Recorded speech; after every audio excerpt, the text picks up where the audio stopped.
안녕하세요. 법무법인청 곽준호 변호사입니다. 오늘은 구속된 피고인이 밖에서 재판을 받을 수 있는 방법, 즉 보석과 형집행 정지에 대해서 말씀드리겠습니다.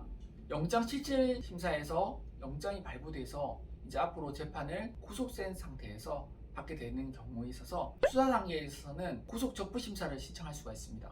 그리고 이어서 재판 단계에서는 보석 신청이 있는데요. 어느 것이나 우선은 쉽지는 않습니다. 왜냐하면 일단 영장이 발부됐다는 것에 대해서 그 이어진 재판부나 수사관이나 모두가 그 자체를 존중하기 때문에 그렇습니다. 그래서 특별한 변동이 없으면 쉽게 보석이든 형집행 정지든 또는 구속 적부 심사든 이루어지는 것은 아닙니다. 보통 구속 적부 심사 같은 경우에 있어서는 어떤 경우에 되냐면은 피해자가 1명, 2명 정도인 단순한 사기건에서 초범일 때 그 피해자와 구속 이후에 합의가 신속하게 이루어졌을 경우에 보통 많이 신청합니다.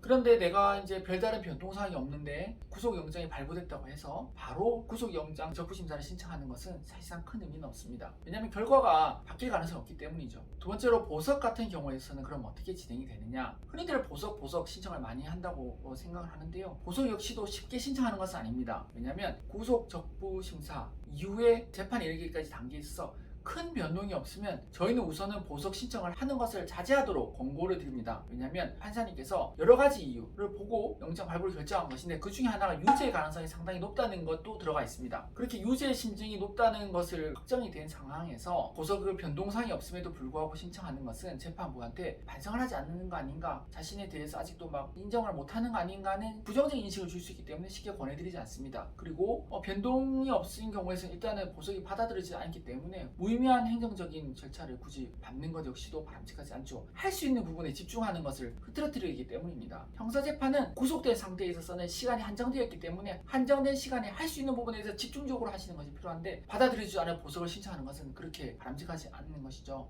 그럼 보석에 대해서는 어떤 경우에 받아들여지는지에 대해서 말씀드리자면은 첫 번째로는 병보석이 있을 수 있고요. 두 번째로는 피해자가 있는 사건에 있어서 합의가 됐을 때 보이스피싱이나 또는 아주 피해자가 많이 있는 다수 피해자가 있는 사건 말고 단순한 개개인 간의 사기 사건에 있어서 합의가 됐을 때도 보석 신청을 해볼 수 있습니다. 쉽게 말해서 나중에 이 사건이 집행유예를 받을 수 있는지에 대해서 생각해 보신다면 그것이 곧 보석 가능성과 거의 비슷하다고 생각하시면 됩니다. 그리고 만기 보석이 있죠. 구속기간이 6개월인데 6개월 동안 재판을 쭉 했는데도 불구하고 재판을 더 해야 되는 경우, 증인도 더 나와야 되고 뭔가 더 해야 될 게 있을 때면 재판부에서는 만기 보석을 해주게 됩니다. 근데 이제 만기 보석은 미리 재판이 언제까지 끌을지를 모르니까 거의 6개월에 이르러서야 보통 재판부한테 신청을 하고 재판부가 그것을 받아들이게 되고요. 보통은 이제 재판부에서 권유를 하죠. 재판을 더 해야 될 것이 있고 하면 보석을 권유하게 됩니다. 따라서 보석을 너무나 쉽게 이야기하고 보석에 대해서 무작정 권해드리는 것은 변호사 입장에서 사실은 크게 바람직하지 않습니다. 왜냐면은 한번 보석에 대해서 이야기를 하게 되면은 심리적으로 들뜨게 되고 집중력을 흐트러지게 돼서 본 사건에 대한 효율성을 떨어뜨리게 되죠. 누구나 시간과 능력과 재산 이런 것은 한정적인데 그것을 쓸데없는 데 분산하게 되면은 나중에 궁극적인 결과를 그만큼 잘 받는데 방해가 되죠. 따라서 조금 침착하게 보석 신청 여부를 결정을 냉정하게 하셔야 됩니다. 그리고 앞서서 말씀드린 것처럼 병보석이 있는데요. 병보석은 사실 최근에 거의 안 받아들여진다, 거의 없어진 것과 비슷하다고 보시면 됩니다. 왜냐하면 워낙 많은 문제들이 있어서 그렇습니다. 그렇다면 병보석 대신에 무엇이 있냐면 형집행 정지가 있습니다. 형집행 정지라는 것은 구속 상태에 있는 피고인이 잠깐 나가서 그 볼일을 볼 수 있게 하는데 그 볼일이라는 것이 바로 병치료를 말하는 것입니다.